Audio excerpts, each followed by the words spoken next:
প্রধানমন্ত্রী doctor ইউনূসকে challenge করেছেন debate. আমেরিকায় উনি ডিবেট করবেন। এই বক্তব্যগুলো প্রধানমন্ত্রীর উপরে নতুন করে চাপ তৈরি করছে।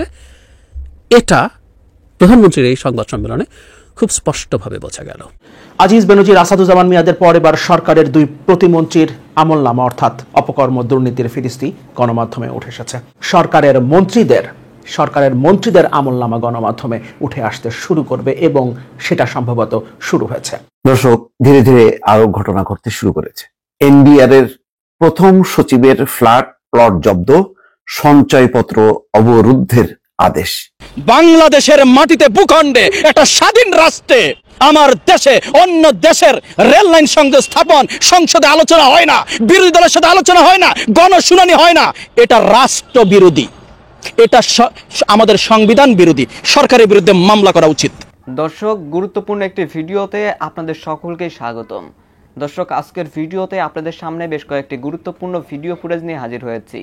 দর্শক, আমি আশা করছি আপনারা সেটা ভিডিও শুরুটা দেখেই বুঝতে পেরেছেন। দর্শক, আমি আর বেশি কথা বাড়াবো না। আমি ভিডিও শুরুতে আপনাদের যে ভিডিওগুলোর অংশবিশেষ দেখিয়ে শুরু করেছিলাম সেই ভিডিওগুলোর বিস্তারিত আলোচনা দেখাবো। তবে তার আগে বলি, যারা এখনো চ্যানেলটি সাবস্ক্রাইব করেননি সকলে চ্যানেলটি সাবস্ক্রাইব করে পাশে থাকা বেল আইকনটি বাজিয়ে দিবেন। আর যারা ইতিমধ্যেই সাবস্ক্রাইব করে রেখেছেন তাদের সকলকে অসংখ্য ধন্যবাদ। প্রধানমন্ত্রী ভারত সফর করে এসেছেন, 13টি চুক্তি করেছে। তার মধ্যে অন্যতম চুক্তি হচ্ছে বাংলাদেশের অভ্যন্তরে ভারতের রেল লাইন স্থাপন। আমি স্পষ্ট বার্তা দিতে চাই, ও সেই ভিয়েতনাম যুদ্ধ নিশ্চয়ই আপনারা জানেন যে যুক্তরাষ্ট্র, আমার কাছে সম্ভবত মনে হয় পৃথিবীর সবচেয়ে দীর্ঘমেয়াদী যুদ্ধ হচ্ছে যুক্তরাষ্ট্র ভিয়েতনামে 24 বছর যুদ্ধ করেছে। সেখানে প্রায় আপনার 5 মিলিয়ন জনসংখ্যার সৈন্য সামন্ত ভিয়েতনামের মৃত্যুবরণ করেছে। সেখানে যুক্তরাষ্ট্রের খরচ হয়েছে প্রায় $70,000 কোটি। সেই সময়ে এই 24 বছরের ফলাফল কি জানেন? পৃথিবীর সবচেয়ে ক্ষমতাধর রাষ্ট্র যুক্তরাষ্ট্র ভিয়েতনামের সাথে হেরেছে। একটাই কারণ, কেন জানেন? ছোট্ট একটা দেশ ভিয়েতনাম, মাত্র 1 কোটি জনসংখ্যা। সেই ভিয়েতনাম বলেছিল এই ভিয়েতনামের জমিনে 1 ইঞ্চি মাটি কখনো যুক্তরাষ্ট্রকে ব্যবহার করতে দিবে না। সেই ভিয়েতনামের মানুষের দেশপ্রেম ছিল, ঈমান ছিল। আমি মনে করি দেশপ্রেম হচ্ছে ঈমানের অঙ্গ। যার দেশপ্রেম নেই তার ঈমান নেই, যার ঈমান আছে তার দেশপ্রেম অবশ্যই থাকতে হবে। বাংলাদেশের মাটিতে ভূখণ্ডে একটা স্বাধীন রাষ্ট্রে আমার দেশে অন্য দেশের রেল লাইন সংযোগ স্থাপন সংসদে আলোচনা হয় না, বিরোধী দলের সাথে আলোচনা হয় না, গণশুনানি হয় না। এটা রাষ্ট্র বিরোধী, এটা আমাদের সংবিধান বিরোধী। সরকারের বিরুদ্ধে মামলা করা উচিত। আপনারা দেখেন গেটে 65 নম্বর অনুচ্ছেদে আছে, আপনার যদি এ ধরনের আইন পাশ করতে হয় সংসদে এটা নিয়ে আলোচনা করতে হবে, বিরোধী পক্ষের দলের সাথে জনমত নিতে হবে। আপনি গোপনে গোপনে বাংলাদেশকে বিক্রি করে দিবেন। আমি বলতে চাই, 1971 সালে যারা রক্ত দিয়ে এই লাল সবুজের পতাকা কিনেছিল, যাদের নাতিপুতনিরা আজকে ভাতা ভোগ করছেন, প্রস্তুতি নেন আপনারা যুদ্ধ করতে। মাটি নাকি অন্য দেশকে দিয়ে ফেলেছে, সাদা চামড়া না কালো চামড়ার কাছে। আমরা শুনছি সরকারের পক্ষ থেকে এখন পর্যন্ত জনগণকে সঠিক তথ্য দেওয়া হয়নি। তাই ভিয়েতনামের মানুষের ঈমানের কারণে, দেশপ্রেমের কারণে 24 বছরের যুদ্ধের অবসান ঘটেছে যুক্তরাষ্ট্রের পরাজয়ের মাধ্যমে। আজকে বাংলাদেশের আমি বলতে চাই তরুণ প্রজন্মের উদ্দেশ্যে, ঈমান আকীদা, ঈমান যদি মজবুত না করেন, দেশপ্রেম যদি না থাকে, ইহকাল এবং পরকাল দুটাই হারাতে হবে। আমার জমিনের রক্ত থাকতে 1 ইঞ্চি মাটিকে অন্য দেশে ব্যবহার করবে, এটা কখনো হতে দেওয়া যায় না। যদি ঈমান থাকে, যদি দেশপ্রেম থাকে, আমি অনুরোধ করব সরকারকে এ ধরনের চুক্তি করার আগে মানুষের মতামত নিন, সংসদে আলোচনা করুন, পক্ষে বিপক্ষে ভালো মন্দ যাচাই করুন। রাষ্ট্রটা 1971 সালে আমাদের পূর্ব প্রজন্মরা যুদ্ধ করেছিল রক্ত দিয়ে। বিনা পয়সায় কেউ এই রাষ্ট্র দিয়ে দেয় না। 9 মাসের রক্তক্ষয়ী যুদ্ধ আর ত্যাগের বিনিময়ে স্বাধীনতা পেয়েছি। অতএব এ ধরনের চুক্তি করার আগে সরকারকে সতর্ক থাকা উচিত।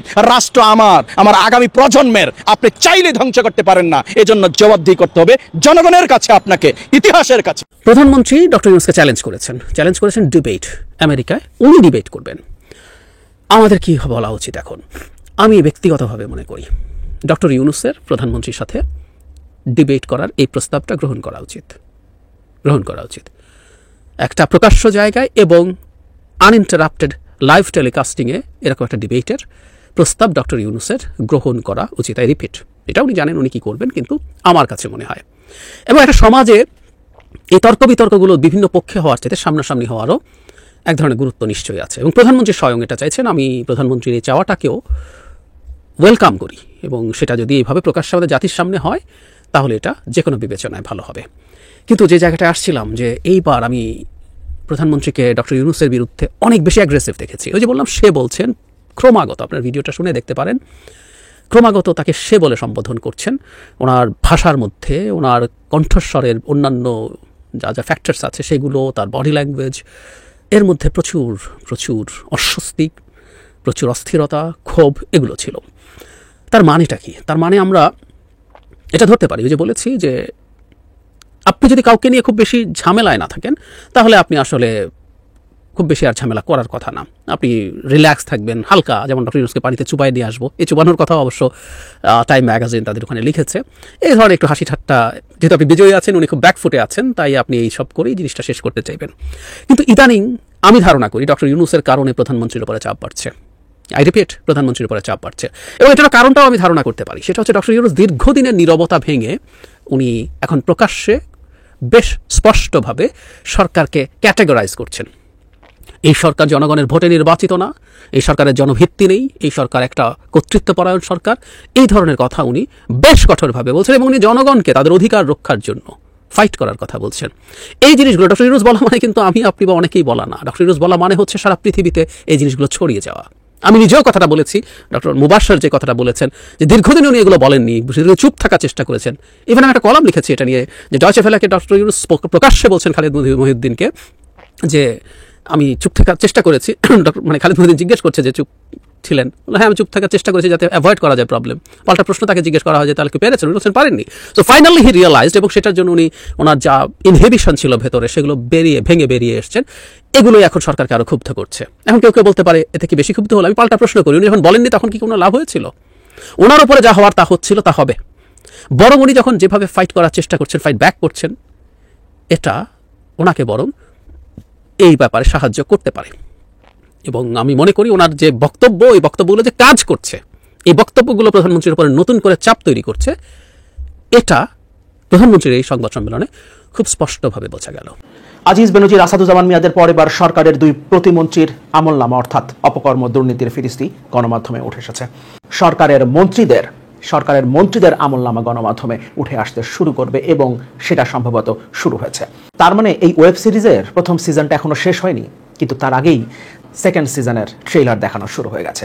সুতরাং আমরা ধরেই নিতে পারি সামনের দিনে এভাবে একের পর এক, যেভাবে আজিজের পর বেনজির, আসাদুজ্জামান মিয়া, শিমুল, জামিল হাসান, তারপর দুই রাজস্ব কর্মকর্তা, তাদের ফিরিস্তি যেভাবে গণমাধ্যমে উঠে এসছে, দুই প্রতিমন্ত্রী সম্পর্কে যখন যুগান্তরের 3 মাসের একটা অনুসন্ধানী প্রতিবেদন গণমাধ্যমে এসছে, যুগান্তর প্রকাশ করেছে, তার মানে সামনের দিনে এভাবে সিরিজ আকারে, অর্থাৎ সেকেন্ড সিজনটা শুরু হলো এই ওয়েব সিরিজের। এবার একের পর এক আমরা হয়তোবা প্রতিমন্ত্রীদের কিংবা মন্ত্রীদের অপকর্মের ফিরিস্তি সম্পর্কে জানতে পারবো। এবং ম্যাক্সিমাম ওয়েব সিরিজ সাধারণত 3টা সিজনে শেষ হয়। সুতরাং থার্ড সিজনে গিয়ে কি আমরা সরকারের সর্বোচ্চ পর্যায়ের দুর্নীতির ফিরিস্তি দেখতে পারবো? দেখা যাক, সে পর্যন্ত আমাদেরকে অপেক্ষা করতে হবে। কিন্তু আমরা একটা বিষয় বুঝতে পারছি, সরকারের ভেতরে একটা টালমাটাল পরিস্থিতি আছে এবং ভেতর থেকে কেউ কেউ হয়তো বা তথ্য দিচ্ছেন কিংবা এমন কোনো শক্তি পেছন থেকে কাজ করছে যেটাকে ঠেকানোর ক্ষমতা এই সরকারের নাই। সুতরাং যে সিরিজটা শুরু হয়েছে, এই সিরিজটা সরকার আর ঠেকাতে পারছে না। এবং এটা যে কোথায় গিয়ে ঠেকবে, এবং যেটা বলছিলাম সিজন 3-তে গিয়ে আমরা যে আসলে কার মুখোশ উন্মোচন হতে দেখব, সেটা হয়তো বা এখন আমরা আন্দাজও করতে পারছি না। আমরা একটু দেখি দুই প্রতিমন্ত্রী সম্পর্কে। এর মধ্যে একজন ভূমিদস্যু এবং আরেকজন ভূমিদস্যুর সহযোগী। যুগান্তরের 3 মাসের অনুসন্ধানী প্রতিবেদন, হেডলাইন, দলিল করে নামজারির পর খাজনাও দিচ্ছেন, প্রতিমন্ত্রীর নামে খাস জমি, অনুসন্ধানী প্রতিবেদন। সরকারি খাস জমি দলিল করে মালিকানা নিয়েছেন দুর্যোগ ব্যবস্থাপনা ও ত্রাণ প্রতিমন্ত্রী মোহাম্মদ মহিবুর রহমান এমপি সহ 4 জন। প্রায় 26 বছর আগে চাঞ্চল্যকর এ দলিল সম্পাদনের পর জমি নিজেদের নামে নামজারিও করে নিয়েছেন। 26 বছর আগে, অর্থাৎ সে সময়ও আওয়ামী লীগ ক্ষমতায় ছিল। দিচ্ছেন খাজনাও, অথচ আলোচ্য দলিলে যে দাগ খতিয়ান উল্লেখ করে বিক্রি দেখানো হয়েছে, এর প্রায় অর্ধেক জমি পর্যটন কর্পোরেশন খাস সম্পত্তি হিসেবে অধিগ্রহণ করে নিয়েছে। আর বাস্তবে জমি না থাকলেও গোপনে দলিল করা হয়েছে ডিসির খতিয়ানে থাকা এই জমি। এমনকি আলোচ্য দলিলের একটি দাগে 42% জমির কোনো অস্তিত্বই পাওয়া যায়নি। ঘটনাটি সাগরকন্যা খ্যাত কুয়াকাটা উপকূলে। তাহলে এই জমির দলিল হলো কিভাবে জানতে চাইলে কলাপাড়া ভূমি অফিসের এক কর্মকর্তা নাম না প্রকাশ করার শর্তে যুগান্তরকে বলেন, আসলে প্রতিমন্ত্রী মহিবুর রহমানের দলিল নিয়েই রাষ্ট্রীয় তদন্ত হওয়া উচিত। কিভাবে দলিলদাতা জমির মালিক হয়েছেন তার তদন্ত হলেই আসল রহস্য বের হয়ে আসবে। তিনি বলেন 1997 সালে অর্থাৎ যখন আওয়ামী লীগ ক্ষমতায় ছিল, দলিল হওয়ার পর 2012 সালে অর্থাৎ আবারও যখন আওয়ামী লীগ ক্ষমতায় এসছে, জমির নামজারি করেন মহিবুর রহমান সহ দলিল গ্রহীতারা। এই 15 বছরেও জমিটির নামজারি না হওয়ার কারণও খুঁজতে হবে। স্বাভাবিকভাবেই একটা জমি যখন আপনি ক্ষমতায় ছিলেন তখন দখল করেছেন, এরপর যখন আপনি ক্ষমতায় নাই তখন আর সেটা নামজারি করতে পারেননি। আবারও যখন 2012 সালে অর্থাৎ আওয়ামী লীগ যখন 2009 সালে ক্ষমতায় এসছে, তারপর 3 বছরের মাথায় এই জমি আবারও পুরোপুরিভাবে নামজারি করে দখল নিয়েছেন।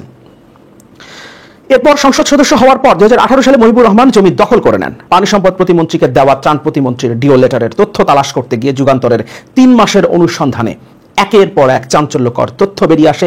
ডিও লেটারে কুয়াকাটার পানি উন্নয়ন বোর্ডের রেস্ট হাউসের অভ্যন্তরে 8 শতক জমি নিজের দাবি করেন প্রতিমন্ত্রী, অথচ সংশ্লিষ্ট জমি পাউবোর অধিগ্রহণকৃত, যেখানে প্রতি শতক জমির দাম কোটি টাকারও বেশি।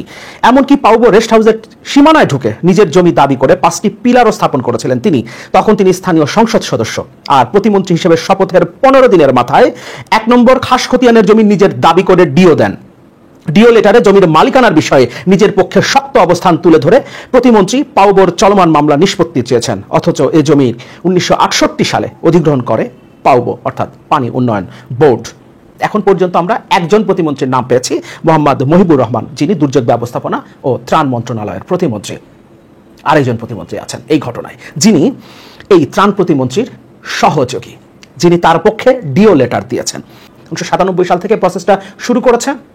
তখন আওয়ামী লীগ ক্ষমতায় ছিল। এরপর 2012 সালে যখন আবারও আওয়ামী লীগ ক্ষমতায়, সেই সময় এটা নামজারি করেছেন তিনি নিজের নামে। এরপর 2018 সালে যখন তিনি এমপি হয়েছেন, তারপর এর উপর তিনি পুরোপুরিভাবে দখল নিতে গেছেন এবং এরপর যখন তিনি প্রতিমন্ত্রী হয়েছেন, প্রতিমন্ত্রীর শপথ নেবার 15 দিনের মাথায় তিনি এই জমি পুরোপুরিভাবে নিজের দখলে নিতে গেছেন। তার মানে এই সরকারে যারা আছে, এই সরকারে যারা এমপি কিংবা একসময় যারা আওয়ামী লীগের নেতা ছিলেন, পরে হয়তো এমপি হয়েছেন বা এমপি হননি, আওয়ামী লীগের নেতা হলেও তারা আসলে এই দেশটাকে নিজেদের সম্পত্তি মনে করেন, সরকারি সম্পত্তিকে নিজেদের সম্পত্তি মনে করেন, বাপদাদার সম্পত্তি মনে করেন। পরিকল্পিতভাবে এখানে জমি দখল করা হয়েছে এবং একজন ভূমিদস্যুকে, যিনি 1997 সাল থেকে আওয়ামী লীগ তখন যখন ক্ষমতায় ছিল তখন থেকে এই প্রসেসের মধ্যে আছে, যিনি তখন থেকে একজন ভূমিদস্যু এবং তারপর আওয়ামী লীগ যখন ক্ষমতায় এসছে আবার 2009 সালে, তখন আবারও সে তার ক্ষমতার অপব্যবহার করেছে। এরপর যখন তিনি এমপি হয়েছেন, এমপি মহোদয় হয়েছেন, তখন তিনি দখল করতে গেছেন।